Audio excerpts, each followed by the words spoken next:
Hello and welcome to The Laughter Effect, the podcast in which we explore and celebrate the lifelong relationship with comedy and laughter of a special guest. And our special guest this week is one of my favourite American comedians, Karen Morgan. How are you and where are you, Karen? I am well, thank you, and I am currently at home I live in Cumberland, Maine. I live in Maine, in New England. That's right at the top, isn't it? Next to Canada. We're the closest to Canada. We're Yes, the we're yes. the only we're the only state that's a single, it's like one word, and then we have one area code. Oh, Yeah, is that so is that literally what Maine has going for it? that's yeah, Apart from yeah, plus a couple other things. yeah, A couple yeah, lighthouses and some lobster. We'll give you yeah. a lobster roll. But that isn't that's a southern accent, isn't it? Correct. I am born and raised in Athens, Georgia, which is Yeah, very southern, yeah. but I've lived in Maine for 30 years, 31 years this year, so, Okay, okay. but Well, we're going to come on to Georgia because you one of the reasons I became a fan of yours and got in touch is because a few years ago you did something Georgian with Fanny Craddock, which we're going to come on to, which I still think, and I'm going to recommend that anybody watching or listen to this afterwards goes and has a look because it's one of the most inventive and funny bits of comedy I've seen in a very long time. But anyway, that's for later. So we're going to go back to Athens in Georgia. So right back to when you were small, when things started making you laugh. Who was in the Morgan household, first of all? so, my mom and my dad, I have an older brother, but the biggest, influence of comedy in my house was my dad, Right. uh, and he and I stayed up late to watch Johnny Carson, that I think that's where my love of stand-up probably started. I never thought I would do stand-up, but I started enjoying it, and when Saturday Night Live came out, in 1975, whenever it was, I think I was 10, um, and I would stay up late with my dad. My mom was horrified, and my dad and I were up, late on Saturday night, watching Saturday Night Live, but fell in love with sketch and just comedy, and so my dad was probably the biggest comedic influence in my household. And was your dad a funny person in himself? What did he do to make his kids laugh? Because all dads like to make their kids laugh. Course, I mean, he was a typical, in church making you laugh and you got in trouble. Yeah, I yeah. just remember him making Brilliant. fun of, how the little old ladies sang their hymns, and he would just say one word, and we would just be all just in the floor, Yeah, and he would just be straight faced, just very dry, yeah. very smart, but yeah. And made all the funnier by the fact that your mother disapproved and sort of Of possibly told course. him off. Yes, Yeah, yeah, of yeah, course, yeah, yeah. of course. Fantastic. And what did you ever talk to your dad about what did he watch when he was young? Because Oh, obviously, you know what? another generation before that. It's interesting, my dad passed away almost 30 years ago, so I lost my dad before he ever saw me do comedy, which is, Oh, just a shame because he yeah, would have gotten such a kick out of what I'm doing now 'cause, yeah, he died. I was still practicing law full time when he passed away, so but I think growing up, he had a very different upbringing, not a lot of television, back in the day in his day, there was maybe a couple channels. He liked movies and things like that, but he was not he grew up in a very small, tiny town called Monticello, Georgia, and then, went to the University of Georgia, which is where, as you can see, I have a fan, he which is in Athens, so, that's why I grew up in Athens because that's where he went to college, but so I don't really know what his influences were. I just know he was indeed a funny down to just funny, in and of yeah. himself, and we would make fun of the same things. Well, I'm from the Yorkshire Dales, which is sort of similar. It's out in the middle of nowhere. There's nothing, and that was that old phrase. Oh, you had to make your own fun. Where I'm from, you had to make your own entertainment. It was that sort of thing. Very dour. Oh, there was none of that television, radio, stand-up comedy. We Yeah. had to make our own This fun. stick is very funny, make fun of it, yeah. Yeah, yeah, exactly. So at school, I mean, I should just point out now, you didn't get into comedy until you were 40. Obviously, we're going to come on to that. but Sure. you obviously had funny bones from a very young age. So let's go to school. Did you have a class clown? Who made you laugh at school? Was it you? Were Uh, you the it class it clown? was not it was not me. I'll just say always people ask the question. It was not me. I was studious and kind of serious, pretty and I'm an introverted person, ironically, with what I do. My friend Trey Thompson was our class clown. He was our class president. Still, I think is the funniest person in my class of 24 people. But we're we laughed a lot. I particularly remember laughing a lot, like in middle school, making fun of teachers. All the Yeah. just you're a horrible human being in 7th grade. Yeah. You're a horrible person at age 13. You're just a terrible person, but we made each other laugh terribly. But Yeah. Trey was our class clown, not me, not Yeah. me. I laughed a lot. No. Just going back to the Tonight Show, because I sometimes post that, usually Buddy Hackett. I Oh, love yeah. Buddy Hackett. I It was really, great. really do. Are there Yeah. any sort of standout ones, any particular people when you saw in the paper that they were going to be on, you thought, oh, this is going to be amazing? Because they were nearly all good. Anyway, they had an array of masterful comedians. I don't know if there was a specific one. I know that I can remember people like, um I don't know if there's specific stand-ups. I think it was just whoever was doing stand-up on Carson that night was sort of, and there weren't that many female comics back in the day. Joan Rivers clearly was probably one of the few that was on there. So it was generally men. Um, I was invited years ago to do the Great American Comedy Festival out in Norfolk, Nebraska, which is where Johnny Carson was from, Yeah. which was a privilege because they only invited people that worked clean that would have been able to be on Carson at the time, because it's just a little different genre. Kevin Meaney was actually one of my he was a Boston comic, and he was on there quite a bit, and I don't know Yeah. if you know him, but there's a few names that were on there, but I think in general, it's whoever was on Carson that night, Yeah. Yeah. was who I liked. What about when you were growing up? When did you become aware of British humour? Was there anything coming across the pond that you related Yeah. to that made you laugh?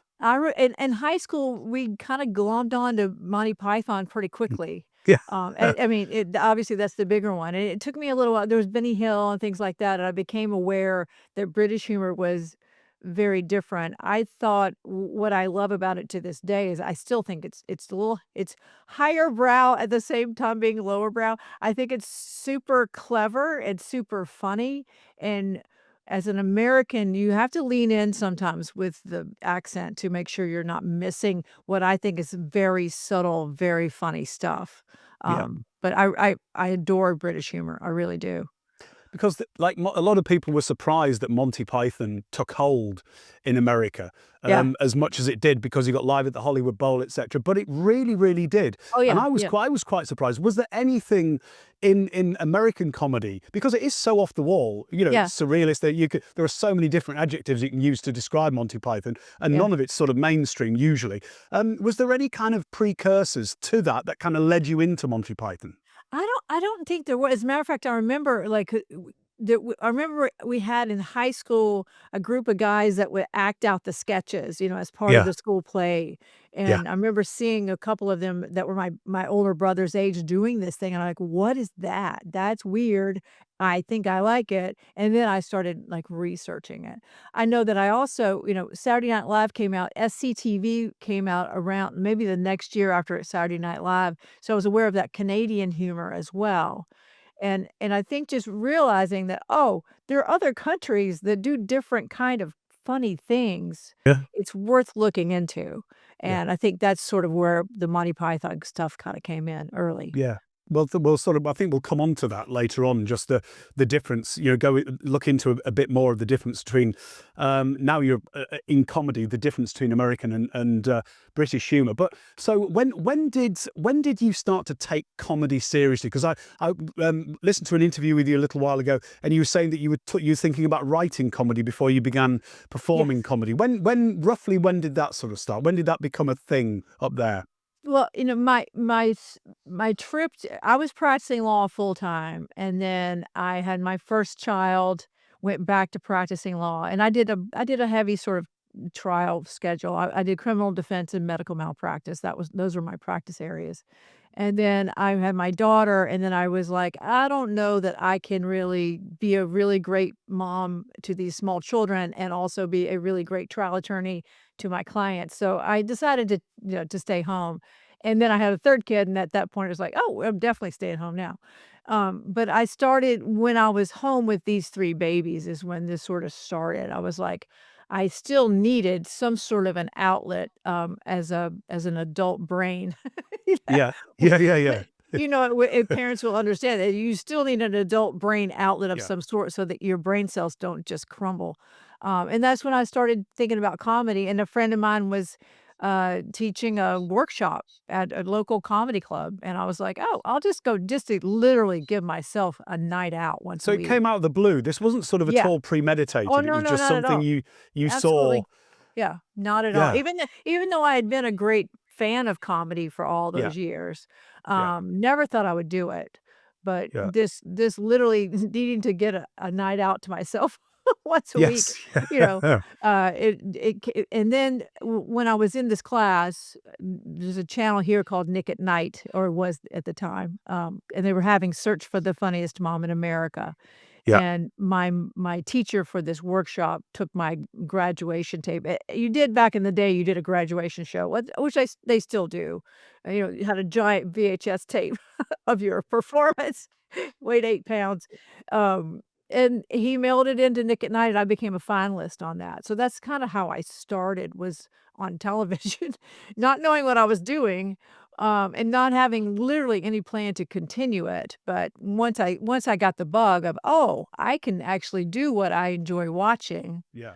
I was hooked. Let's go back a little bit to when you were training to become, and you were a lawyer for how many years before you actually that happened, what you just mentioned? I've actually now been doing comedy twice as long, so, almost 10 years of So practicing law. Yeah. So one of the questions I ask anyone who's been on is what is the sense of humor like within your industry? If it's an actor, like we spoke to Hugh Bonneville a couple of weeks ago, and Downton Abbey, what was it like on Downton Abbey? Who was making you laugh? What was it like Yeah. on the Paddington films, etc.?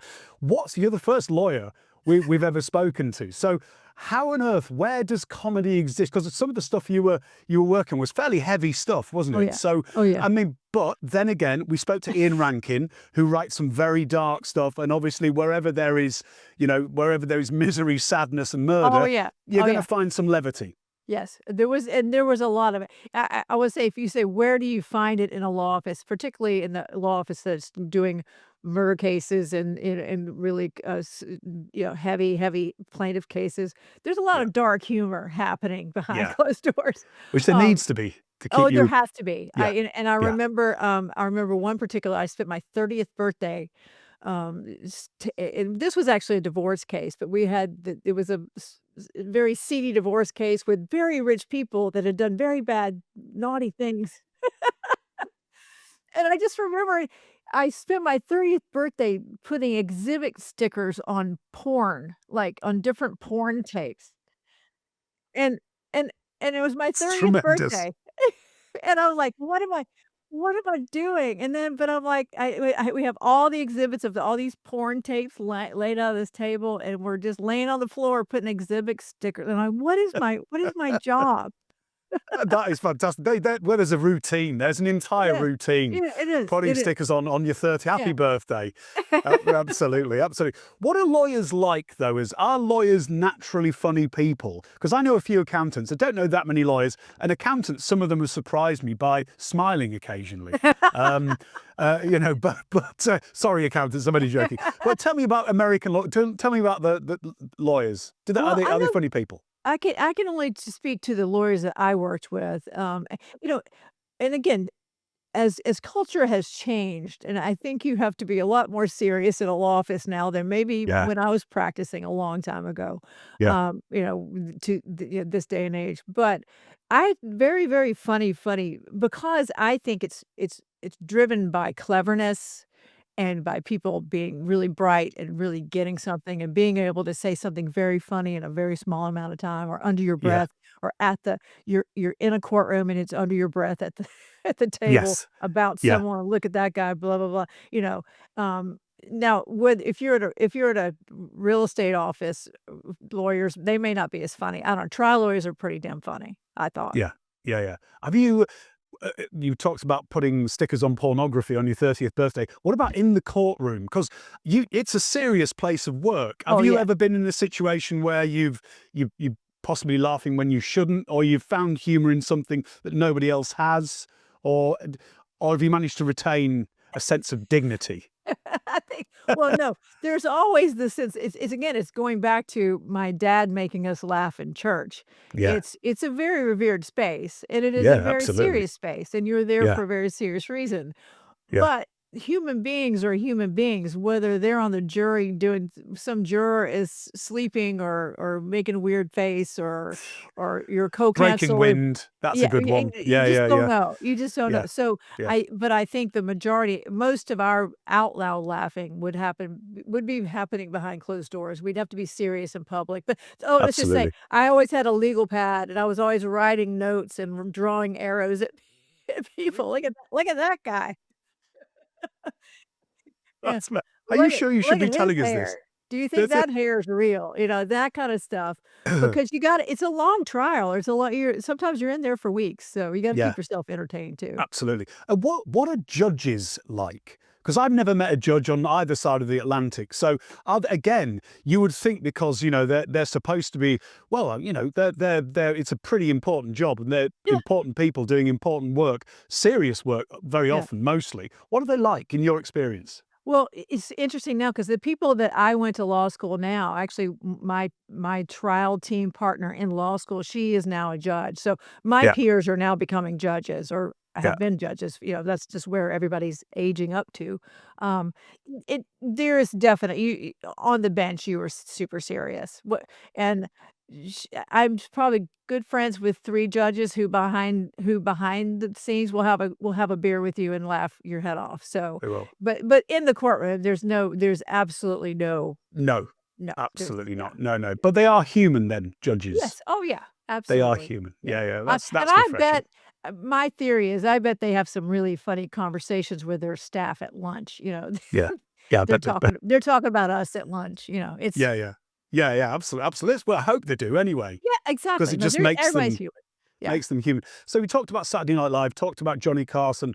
When we get to the point where you've been a lawyer for a certain amount of years, and you've had your kids, who was making you laugh then? So what were you tuning into on TV? What about were there any other mediums? Were you listening? Anybody making you laugh on radio? It's obviously a Um huge medium in the US. It is, at the time, no, as a full-time mom, I really was just trying to get through the day. Yeah, So, and yeah, this is all not pre-internet, but pre-streaming. So, yeah, it's not like you can jump on a podcast back then. It was more you had to seek it out. It was a lot of television, and I am a raised in the '70s TV kid. I that TV raised us, and I love television, which is why now what I'm doing seems to be more fitting for the rest of my creativity, is writing shows. Um, but so I think I got my most of my humor came at that point. Now at the time, DVDs were big over here. We had something called the Blue Collar Comedy Tour, which was 4 guys, and I've worked with all of them now. They're very nice guys. Jeff Foxworthy and Ron White and Larry the Cable Guy. I don't know if you know any of these names, but I heard of yeah, Larry the Cable Guy. lovely, Yes. lovely people. Yeah. But they were when I finished Nick at Night, they were touring, and it was a big deal. Their DVD was like a big deal. So I watched that DVD a lot, and I was like, we need a tour like this, but for moms. And so I took 2 of the women that I met at Nick at Night, and I said, "Let's create a show." My original idea was, "Let's just produce a DVD. Let's Yeah. have a show. We can sell it like this thing." And then Yeah. we did it, and then we got picked up by a performing arts center theater tour kinda group, and we toured with that show in performing arts centers for a few years. So, the medium at that point for me became performing in live theaters, rather than comedy clubs, just doing stand-up. So, again, I didn't ingest a lot of stand-up. I don't and to this day, I don't watch a lot of stand-up. I don't I will see clips online because as we scroll, we see what Of we see, course. but Yeah. I don't, I try not to kind of. I will tell my friends, "I'll watch your special," and I'll watch part of it, but I know my friend's material, so I don't need to Yeah, watch the whole yeah, thing. yeah. But But the mums thing, that was a great idea, and I take it that will have never been done before anywhere. back then, it had not. It's been replicated since then. It Yeah, definitely has been replicated, but there were 3 of us, and we toured for 5 years, yeah, and I enjoyed it, but what I found with that was I was leaving my small children. I'd stopped practicing law to stay home with my children, and now I'm leaving my small children to go on tour to do comedy about being a mom, but I'm not being a mom right now. It was the irony of it was just terrible in my yeah, head. yeah. So after about 5 years of that, I said, I'm gonna take my so I took myself off the road and stayed home and did more local shows. I just didn't tour. Um, and then I still continued to work, but not my kids had games and sports events and things that I wanted to be at, and I'm Yeah. definitely glad that I stayed home for those things. I think one of the interview I was listening to, you said one of, because your if people have never seen your stuff, it's on the nail observational stuff that actually, it gets you, it gets people, the recognition.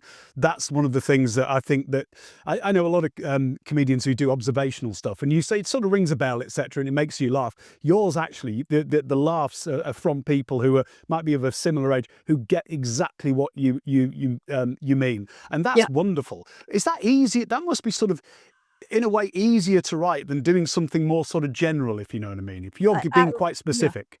And I quite honestly, I don't know how to write any other way. Like, Mm, I am not an actor, I don't write lines and say them. I yeah, have to write what happened to me. And then this is maybe a Southern thing, but I'm a storyteller. So, we grew up at the dinner table telling stories, but it's stories that happened in real life. And I do find that that is the key to my shows, is that when I'm on stage and I see people nodding and people come up after and they're like, "We had the same childhood," and, "Thank you for reminding me that we did this."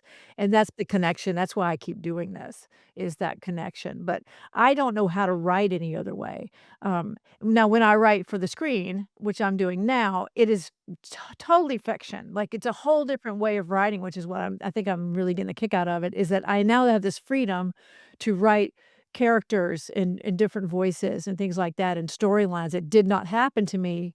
Maybe there's some truth based I have an experience that's in there, but fictional writing has been ve now but could I ever be an actor person saying lines on the stage that didn't happen to me? No, and I could not write stand-up that didn't happen to me. I yeah. really So, can't.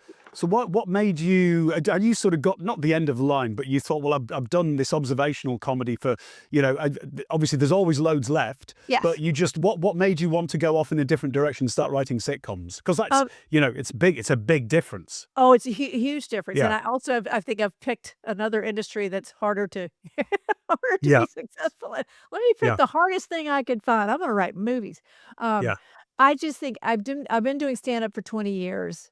Um, I enjoy I enjoy performing, but I enjoy writing so much more. And I the travel is a lot. I mean, it's a younger person's game to do the past 2 years of travel I've been doing. I don't mind it. At the same time, I feel like it's when I decided to go to law school, I had other jobs before I went to law school, and I reached a point where my brain is not being challenged.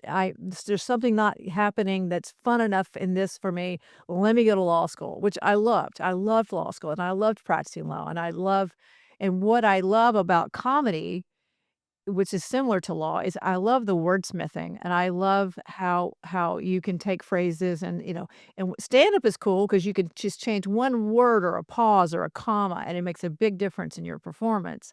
But I feel like it's with the stand-up, I've done what I wanna do, yeah, you know?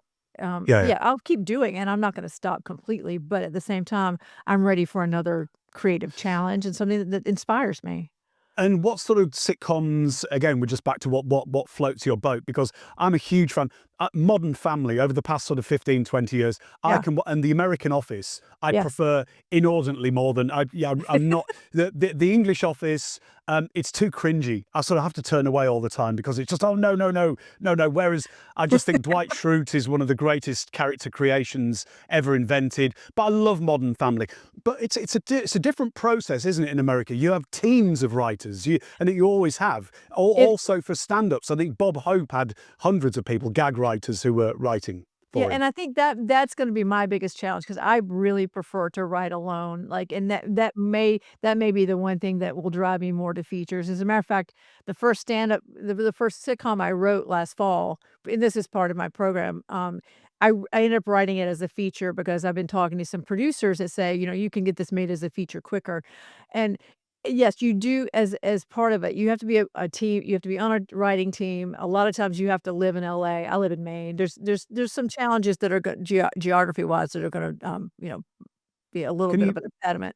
Yeah. Can you try and flog it in the UK then? Try and because obviously Yeah, we're much more, you usually get one or two people will yeah. write a comedy. We only do 6 episodes in a Which season, unlike I love. I 48 love. in America.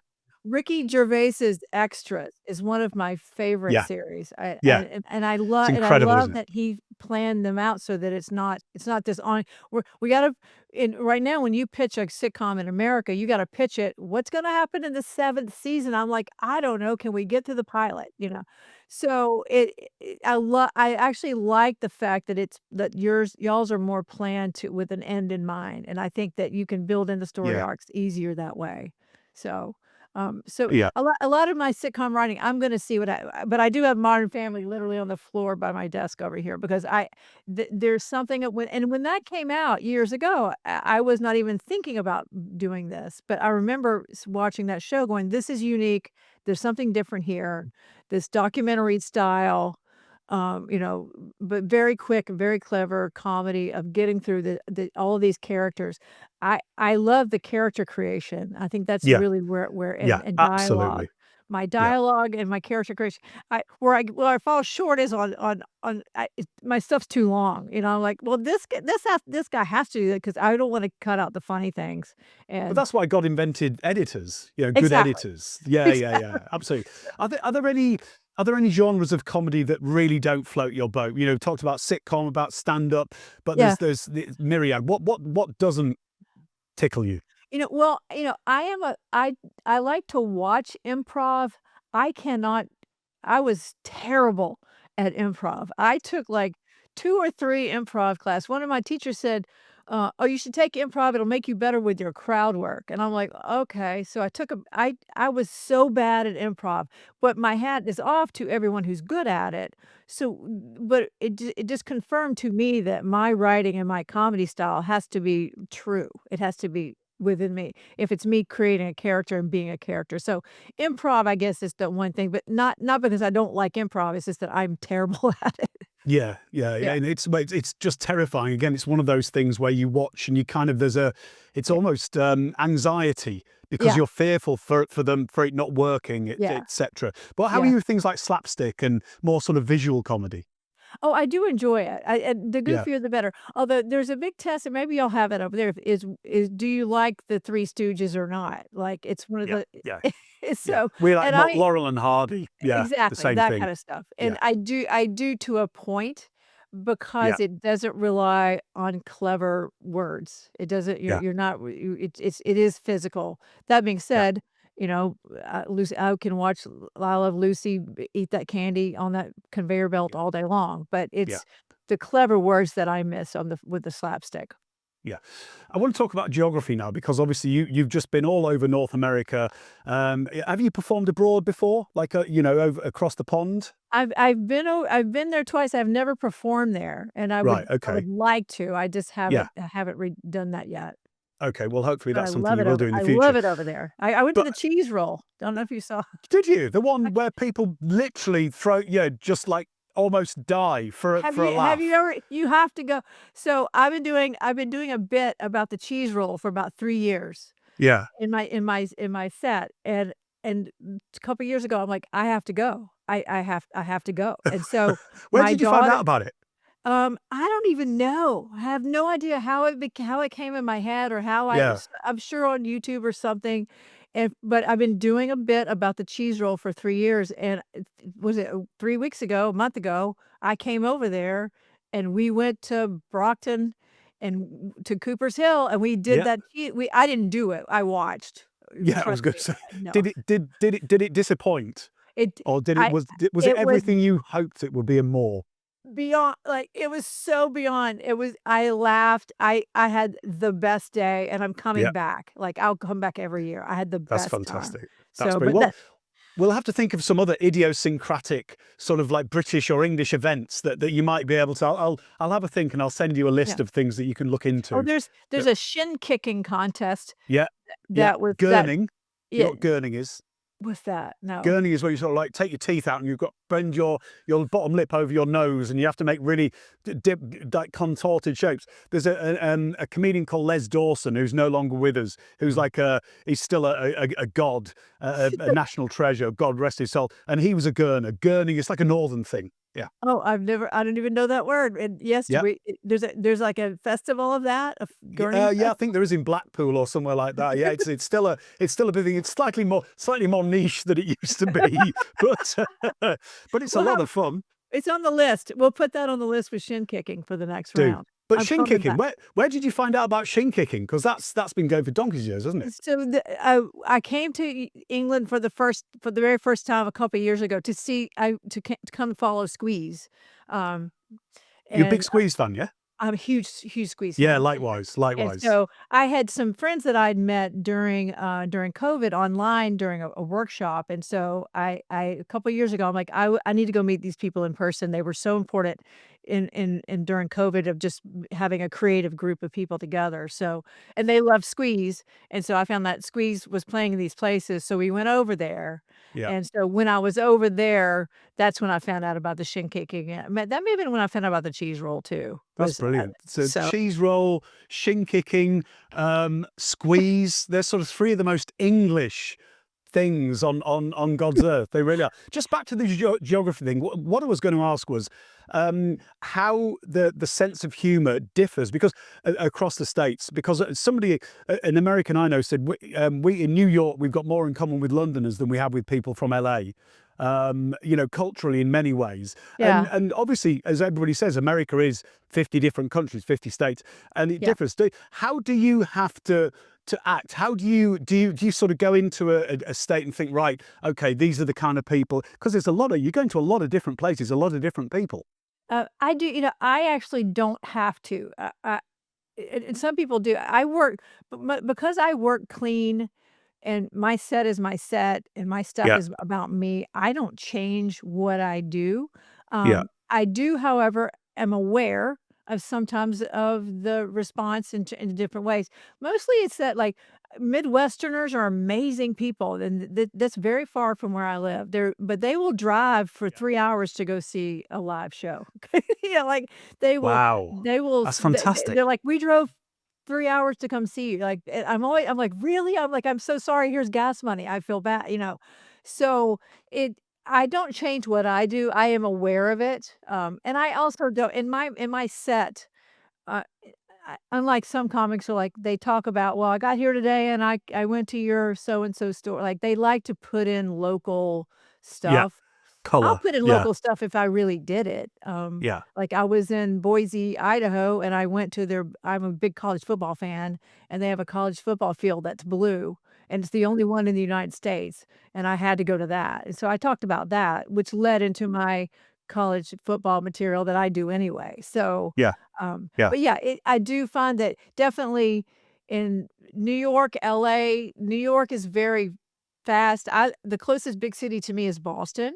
yeah, The Boston comics are very talented people. They're very quick. yeah, They're very like they're in your face. They make fun of you.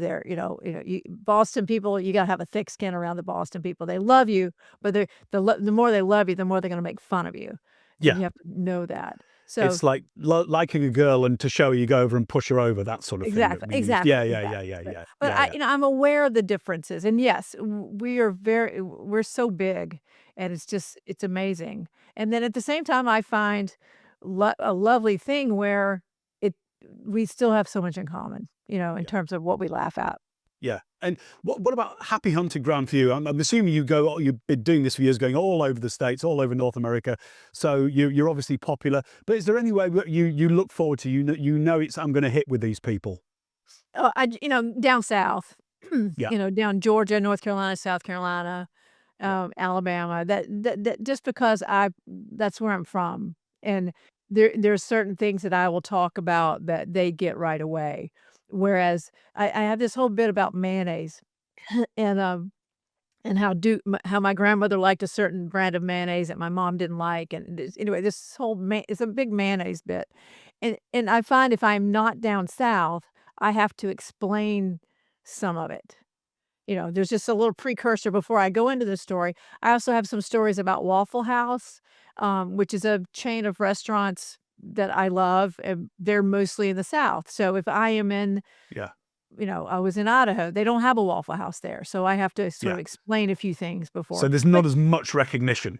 exactly, exactly. Not So, quite but as much. if I'm Yeah. performing down south, I don't have to explain anything. I can just go right into stuff. Yeah. Yeah. One thing I was going to ask you again. This is based on the interviews I've been listening to with your good self, and because obviously you're a clean comic, but it doesn't mean that you haven't sort of caused any kind of consternation. You haven't rubbed people up the wrong way. Was there a Gen X thing that happened that you might like? Because I thought that was hilarious. It was fantastic. Oh, well, what happened was I was making fun of Gen Zers. I'm Gen X, but Gen Zers, sorry, Gen yeah, Zers. the Gen Yes. Zer, yeah, and Yeah. I actually got a request from a newspaper in London to comment on this. This is how far it went. Um, I made fun Wow. of, the fact that and my kids are Gen Zers, and trust me, I run stuff by my kids. I'm not a cruel person, and my daughter particularly, she's a good woke Gen Zer who will tell me if I'm stepping over the line on certain things. Um and "Was that bad?" She goes, "No, it was fine." And if she says it's okay, I know it's okay. But I was making fun about the fact they can't read cursive, they don't know how to write checks, they can't read paper maps, this certain Yeah. generation thing. And Yeah. someone took that clip and it just bounced. It bounced everywhere. And Yeah. so I got some mean comments from Gen Zers. Oh, Oh, oh, so they obviously saw that in isolation and thought that was yeah, all you did was to try and exactly. destroy Yeah. these poor little Gen Zers, Or and they got yeah, their little feelings hurt. So, I had yeah. to Did you respond? Did you just leave it? I just left it. No, as a matter of fact, I did call my daughter. I think she was here. I said, "What should I do?" She said, "Nothing."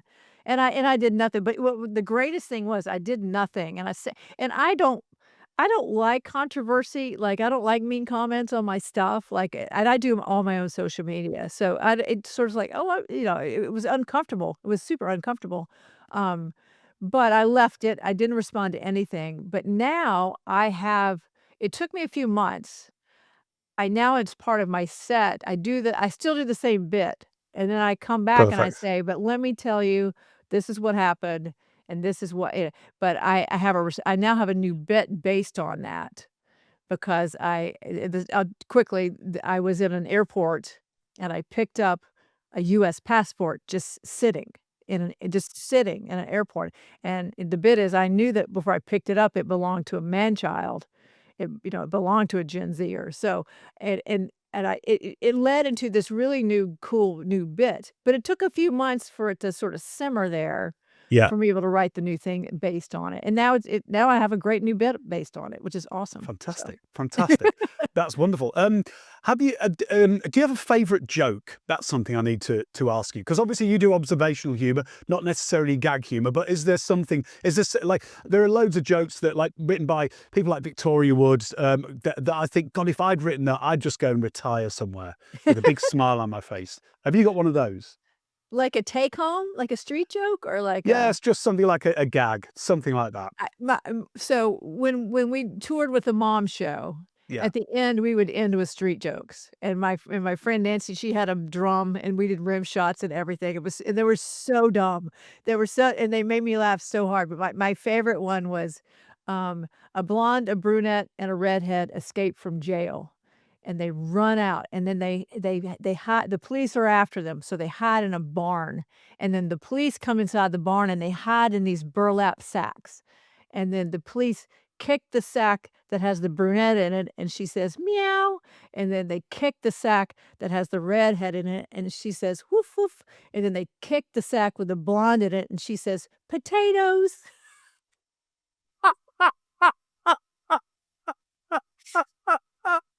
That's brilliant. That's so random.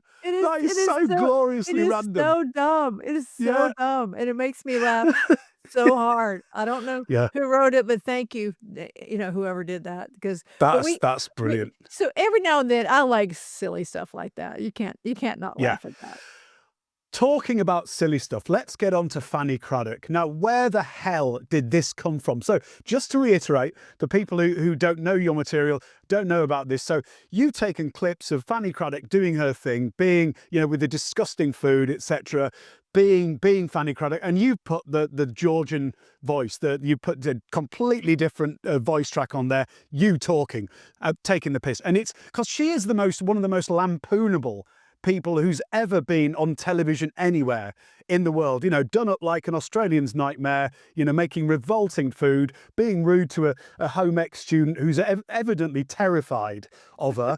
And you've heard of her, have you ever seen any of the ones she did with her husband, Johnny? I after I started doing them, like, I knew Yeah, nothing about her when I first started making these, like, yeah, I didn't even know her name.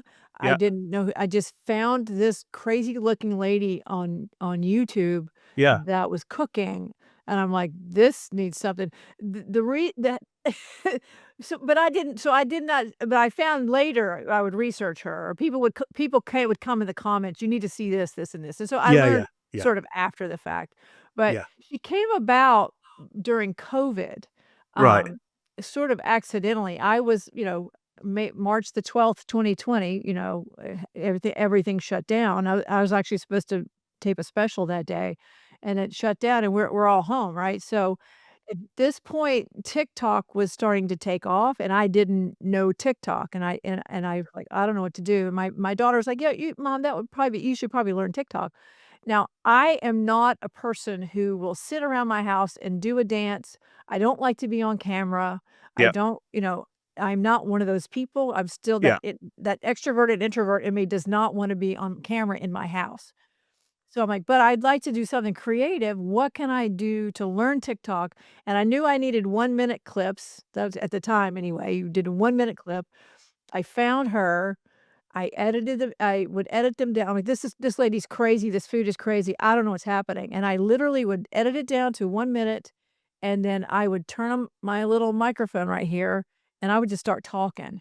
And so the first one was the doo-doo ball, which was like a Christmas yeah. The Christmas pudding. pudding. Yeah, Yeah, it with a yeah. tree in it. Absolutely A fantastic. Yeah, and so like, I literally would just talk for a minute. I didn't know what was coming out, like, it sh d d whatever came out for that yeah, minute.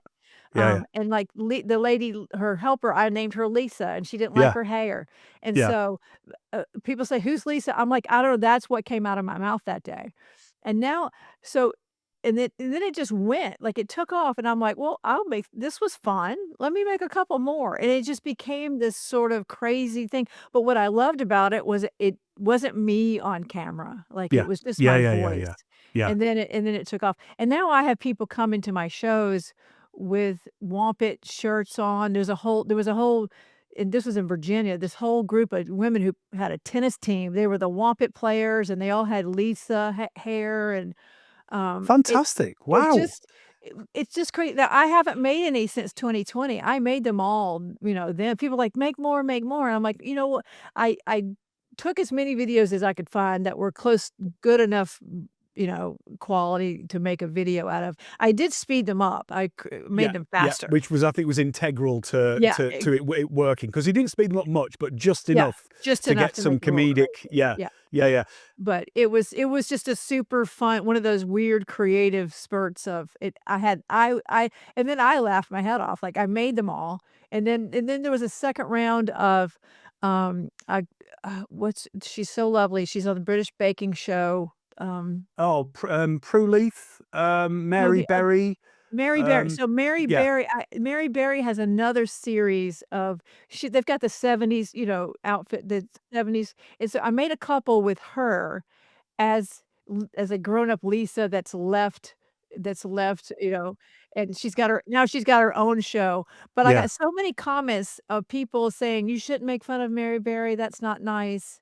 yeah, That I just stopped making those because I yeah, yeah, yeah, yeah, Mary Berry's lovely, and I'm like, yeah. Fanny was easy to make fun of, and she's She not was. around, and No, so no, no, she's not around, but she also had a reputation of being quite sort of like rude and formidable and exactly, exactly. No etc. And one she was, minded.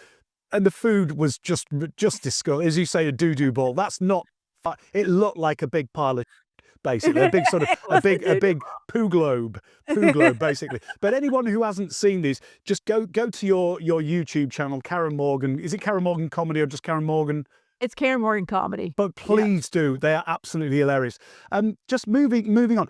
Has comedy or laughter ever helped you through a difficult time? Oh, of course. Every difficult time, whether it is, and this may be a Southern thing. Uh, l- I find death and funerals hilarious sometimes. It's the saddest we can be about anything happening ever. But I'm not going to go to a funeral and find something funny to laugh at while I'm there. Those sort of things. I think COVID too. Um, if you think back, and I can't believe it's been 6 years now, but we were all of us were in such a state of what is happening, right? What is going to happen? And my kids, the irony of 2020 was when that was the year my kids were all out in college, and I was going on the road that year. I was going back out. Hey, Hey, and then huh, and then they all came home and they were there, they were all in the house. So, I comedy helped me cope during that by creating Fanny and the Fanny videos and things and writing about it. I think laughter gets us through all of those things, yeah, and, it's never yeah. been as important as it is now. I've got a funeral one. At my mother's funeral, I was a pallbearer, and we had to stand up and get the coffin, I was talking to my brother at the time, and I was the last one up, and I was standing the wrong way round. So they were all standing that way, and I was standing that way, and everybody in the church or in the place could see. And that was it. That was it. It was the most the vicar it was like sort of quite punky, had an earring just all the way through. Everybody just themselves laughing. So it was exactly what she'd have wanted, but it was completely unintentional. But and then the wake was amazing. I prefer funerals to weddings usually because they're a bit less showy. I think usually And you don't really funerals. have to worry about what you're wearing as much. It's Yes, okay. absolutely. What do Nobody your cares. kids think? What do you said you run your material by your kids. Do they ever come to shows or do you not let them? Oh, I actually don't run my material by them. I will run if I have a Ideas. bit that I think might be not woke enough or crossing the line. My daughter she's the woke police. Um, my kids have come to my shows. They didn't when they were little, obviously, but they come now, and they're all very funny in and of themselves. My husband is hilarious. Has no idea. He's very funny, but Yeah, he definitely doesn't. He's not into comedy at all. Like yeah, he's so the kids will come, they will come support, but they've also seen my stuff, yeah, yeah, they've seen it, they don't yeah, need to yeah, see it again, and yeah, I don't yeah. want they got their own stuff to do. I've written what 30 books, and I've got a wife, two children. Not one of them. They all hate nonfiction. They can't stand nonfiction. Just Yeah, got no interest, and they've yeah, never even turned the page of one yeah, of them. Thank yeah. God. And long may that be the case. Have you ever met any of your comedy heroes? Oh, many, yeah, Yeah, Jeff Foxworthy, and yeah, again, Laird the Cable Guy, whose name is Dan Whitney in real life. I went to his house and had lunch, and we would wash dishes together. What I love is when I meet these guys. Brian Regan, I love Brian Regan, met him, lovely person. When you meet them and they're at this sort of upper echelon of the comedy, tower, yeah, and they're lovely people. It's just so refreshing and so yeah, nice. yeah, But yeah, it's not like I'm out there. I'm not in LA. I'm kind of in a weird little bubble in Maine, so yeah, it's not like I'm seeing a ton of people, but I've yeah, worked with a ton of them, yeah. and I've produced some comedy festivals where they have come to and have worked with them there. So Yeah. Would you ever go into something like management, managing people in comedy, comedians, etc., and sort of helping them in their career? No? No, at one point when I was trying to decide what area of law to practice, Yeah. I did think about being a sports agent, Right. because I love sports, and I found that I did not really wanna be a babysitter for those kind of people, the rich, you know, Yeah. not that these are apples, oranges, in terms of being a comic manager. I'm happy to alright, I tell people younger comics when I meet them, "Here's my DM me if you have any questions, I am Yeah. happy to help you," particularly young female comics that are new. Yeah. And I will say, "Let me know," and I'm happy to give advice, but I kind of have reached I had enough birthdays that that, Yeah. I kinda need to do my own thing now. Yeah, It's so absolutely. So, not setting up a law firm that only represents comedians, where you sort of like the logo is sort of a Mr. Potato Head face or something like that, or nothing. Oh, nothing. No, that wouldn't work, really, would it? No. So but No. someone may do it, and someone's welcome to But do no. that. Bloody hell, Christ on a And if bike. if you have a Mr. Potato Head logo, I will sign with you. I will Yeah. come. Before we've got to finish fairly soon. What makes you laugh? What is liable to make you cry with laugh? Like completely, you'll collapse. When was the last time you cried with laughter? Oh, this weekend with my husband, just sitting on the dock, it is the private moments of just sitting, knowing someone so well that you don't have to, like, give a whole lot of exposition about why Yeah. you're laughing. Yeah. My husband and I were making fun of our neighbors. We were just and they will never see this. These are people that live near us at the lake, and they live across the street from us, and we both every time we drive out the driveway, we do this in the car, on the way out, and and we don't even talk about it, and I die every time. It just makes Oh, me laugh so they're the hard. So gift. They're a gift that keeps on giving. yes, exactly. Yeah, fantastic, fantastic. Right then, so Desert Island Discs, the show over here at the end, you can take with you, a book and et cetera, et cetera. So we do something different. We're going to the space station or the moon. You can take one person, can't be a husband. Okay, I've okay. decided one person who's going to make you laugh, but is also going to give you a bit of space as well, because it's only going to be the two of you. Oh, So somebody yeah, who's going to give you a bit of space, but really make you laugh when you're feeling down. You can take a TV show as well. okay, okay. We usually do a book or a record. Do you have? There was a phenomenon over here. It was sort of massive in the 60s and 70s and 80s, where you had comedy LPs, Yeah, comedy records of all the yeah. comedians.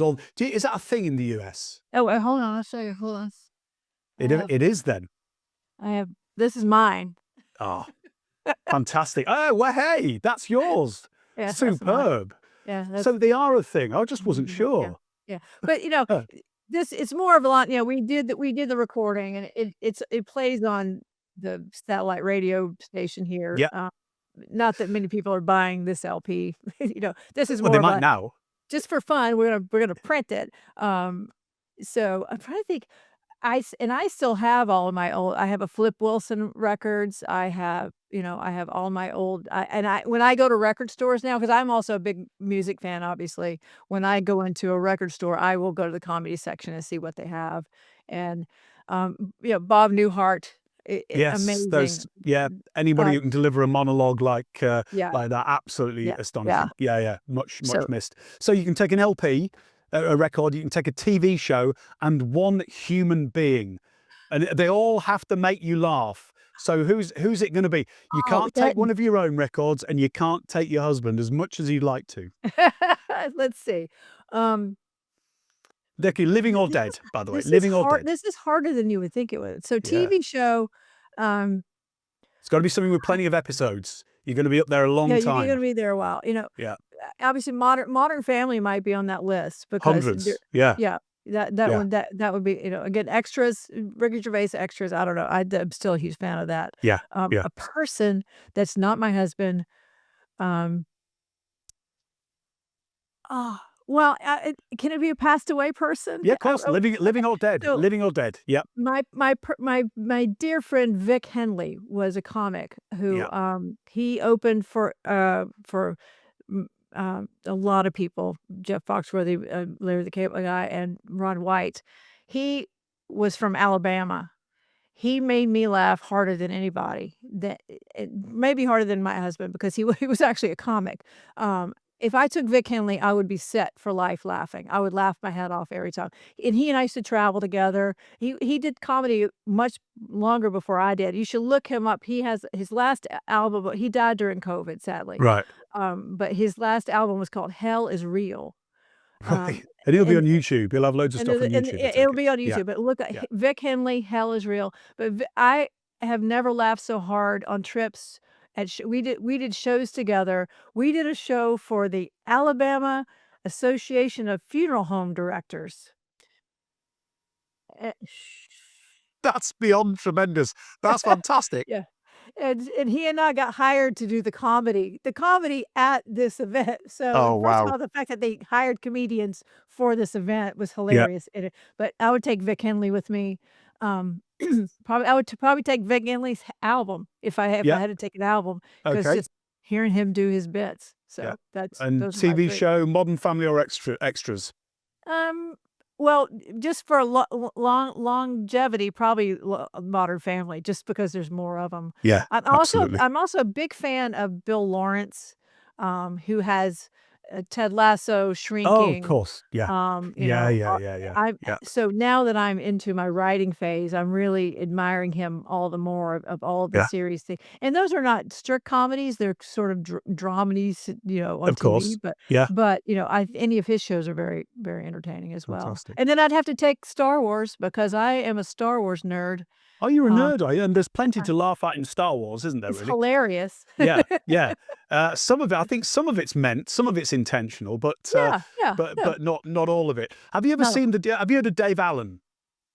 Dave He's an Irish comedian from the 60s and 70s. I think he went into the 80s as well. But he used to do sketches. And you know Kenny Baker, who played R2-D2? Yeah, The most yeah. famous thing he did, arguably, before Star Wars was and I'll send it to you. So Dave Allen comes in. He comes into a gentleman's restroom on a Monday, and he's talking to the attendant about the match. Goes to the urinal, and just about to, and they said, "Hey!" And he turns around, the Kenny Baker's in the urinal, and he didn't see him. So he's just about to pee on Kenny Baker. And that was probably the most famous thing. But Dave Allen, you would love Dave Allen. I'll send you look some him up. Dave Allen. Okay, Yeah. I'll look him up. That's Yeah, cool. Irish And the comedian. fact that you just said urinal made Urinal. my day. It just There made you my go. day. We aim to please. There you go. There we are. That'll be my epitaph. But Karen Morgan, what a great way to spend an hour. Thank you very, very much indeed. Thank you so much for having me. Y'all have a good day. Thank you very much.